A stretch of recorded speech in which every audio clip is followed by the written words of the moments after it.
Yo, everybody, this is Food for Thought, Thoughts If It Were You by Gentrics. Welcome back, welcome back, welcome back. Now, typically, I'd continue on with the series that I started, and we are working on communication. But having gone to my bowling game today and it turned out the way it did, I'm not going to go into too much detail. Let's just put it this way, it was very disappointing. And aside from us losing, which wouldn't have been the biggest problem, it was the other team that caused us a lot of grief. So being able to handle these types of situations and how people treat you, how they do certain things, I'm gonna take the next couple of days and talk about how to be assertive in the right way and how to complain effectively where it doesn't sound like you're whining. Okay? Reason for this slight change of hand is due to other people's ignorance and me having to deal with it consecutively. And I know a lot of people have to deal with it as well. So I figured I'd go ahead and cover this topic and get it out of the way. So first off, let me ask this question. What is assertiveness? Okay? I'm going to build this up with an introduction, okay? And depending on how fast I cover this information I have here for today, I might go a little bit further into the next thing. First things first. Assertiveness is a skill regularly referred to in social and communication skill trainings. It's being assertive means being able to stand up for your own or other people's rights in a calm, positive way without either being aggressive or passively accepting the wrong. Assertive individuals are able to get their point across without upsetting others and becoming upset themselves.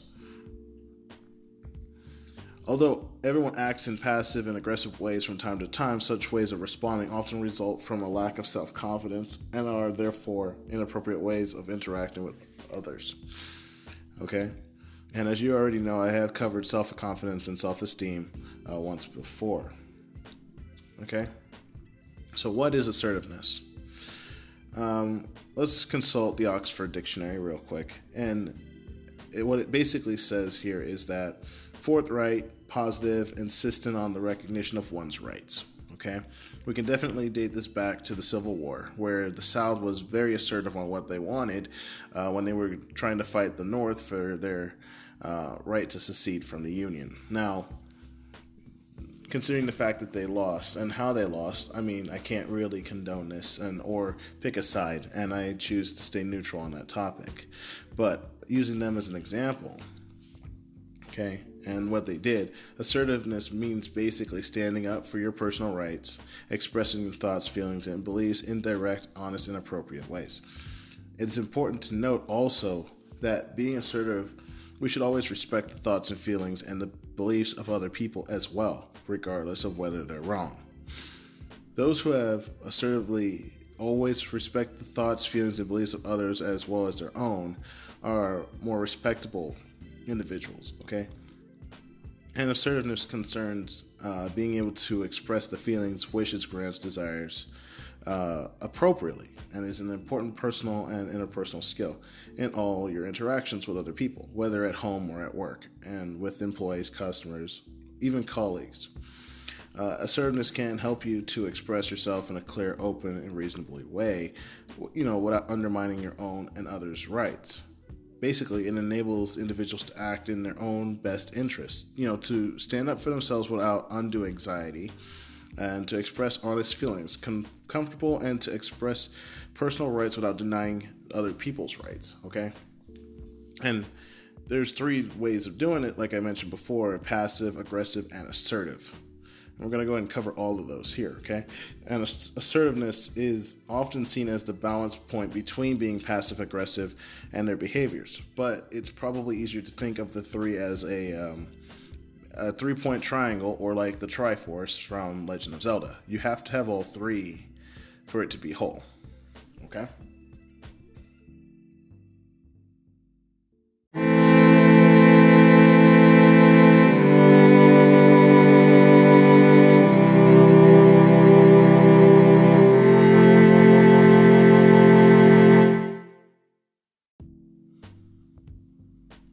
Now, being assertive. Being assertive involves taking into consideration your own and other people's rights, wishes, wants, needs, desires. It means encouraging others to be open and honest with their views, wishes, and feelings so that both parties can act appropriately.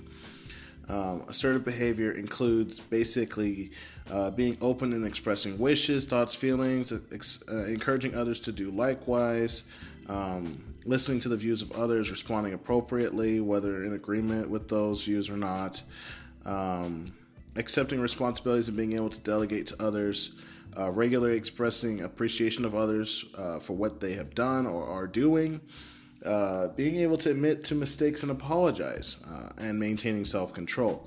But above all, behaving as an equal to others, okay, and being just and fair with that. And some people may struggle to behave assertively for a number of reasons and find that they behave either aggressively or passively instead, okay? Next is being passive. Responding in a passive or non-assertive way tends to mean compliance with the wishes of others and can undermine individual rights and self-confidence. Many people adopt a passive response because they have a strong need to be like others. Some people do not regard themselves as equals because they place greater weights on the rights, wishes, and feelings of others. And, being passive results in failure to communicate thoughts and feelings, and results in people doing things that they really do not want to do in the hope that they might please others. And with this being said, this also means that they allow others to take responsibility, to lead and make decisions for them. All right? A classic passive response is offered by those who say yes to requests when they actually want to say no. Example, do you think you can find the time to wash the car today? A typical passive reply might be, yes, I'll do it after I've done the shopping, made an important telephone call, finished the filing, cleaned the windows, and made lunch for the kids. Any of those would work. A far more appropriate response would have been, no, I can't do it today as I've got lots of other things to do. The person responding passively really does not have the time, but their answer does not convey this message. The second response is assertive, as the person has considered the implication of the request in the light of the other tasks they have to do. Assertiveness is equally important at work as at home. And if you become known as a person who cannot say no, well, you will be loaded up with tasks by your colleagues and managers. You could even make yourself sick in the process. And I have to admit that I'm guilty of doing this myself, of being not assertive enough, okay? When you respond passively, you present yourself in a less positive light and put yourself down in some way. And if you constantly belittle yourself in this way, you will come to feel inferior to others, while the underlying causes of passive behavior are often poor self-confidence and self-esteem. In itself, it can further reduce feelings of self-worth, creating a very vicious cycle, all right? So with that being said, we'll take a short break here, and we'll come back and talk about being aggressive.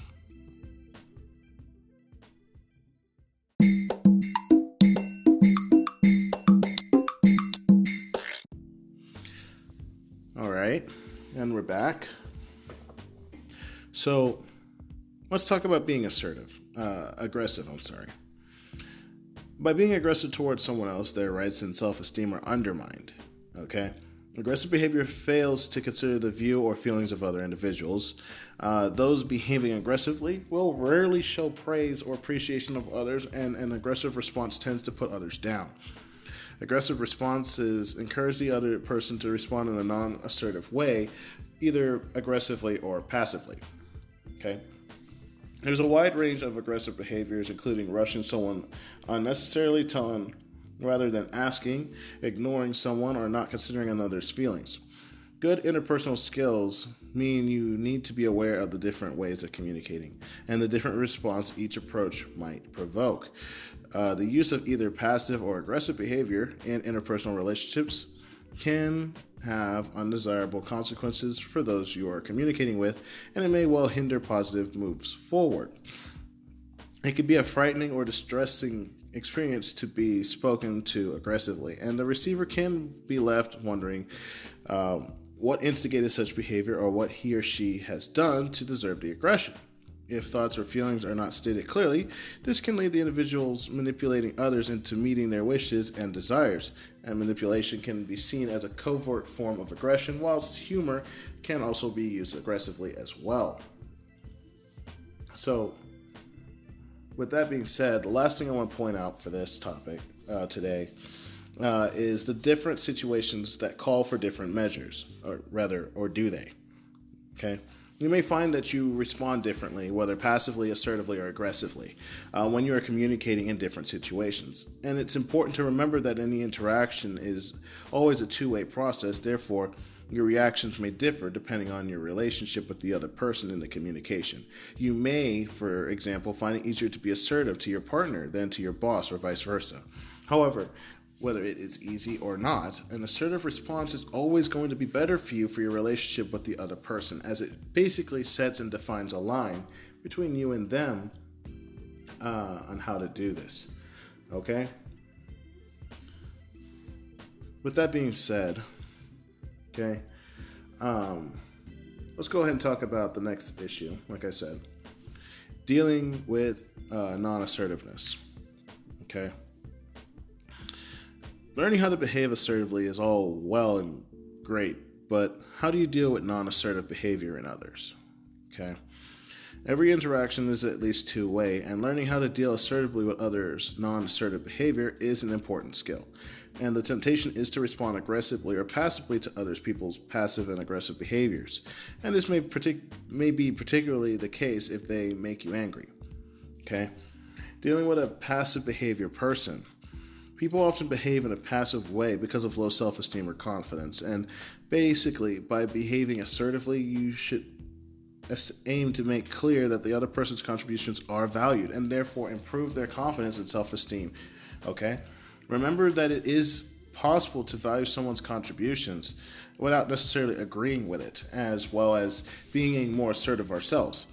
Assertiveness should be encouraged in others so that they can communicate their ideas and emotions freely without feeling under pressure to say certain things.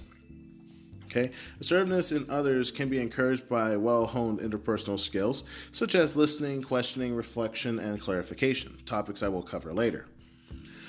Some ways to demonstrate that you value the other person's contribution would be to encourage their contribution through open questioning, by asking their opinions, and by drawing people into the discussion in group situations.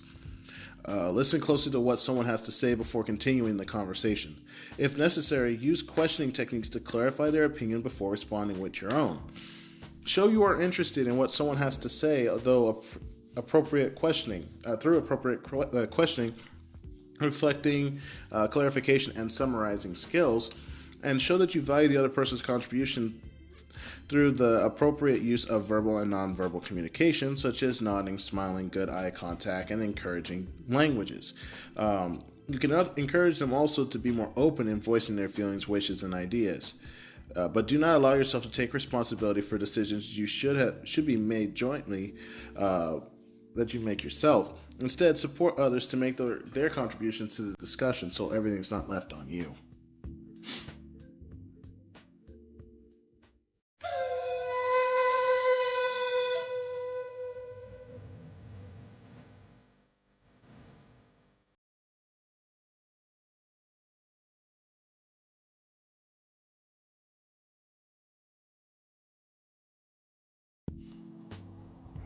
Okay.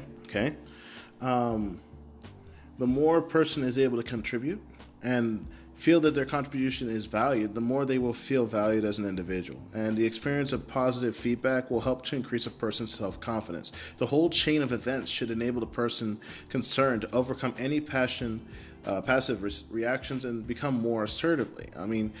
Here's a tip. Okay.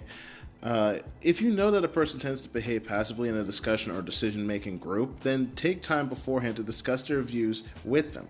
If you know how they feel, you can help them express those views in the group more appropriately. On the offside, dealing with aggressive behavior. This is something that a lot of people need to know how to handle. Handling aggressive behavior in others is particularly difficult when it's accompanied by negative attitudes. Okay? To avoid responding defensively or aggressively, self-control is definitely required. If you need to know anything about that, go back and check out my podcast on morals, on self-control. It should be noted that aggressive behavior here refers to verbal and nonverbal messages and not to any form of physical violence. Okay?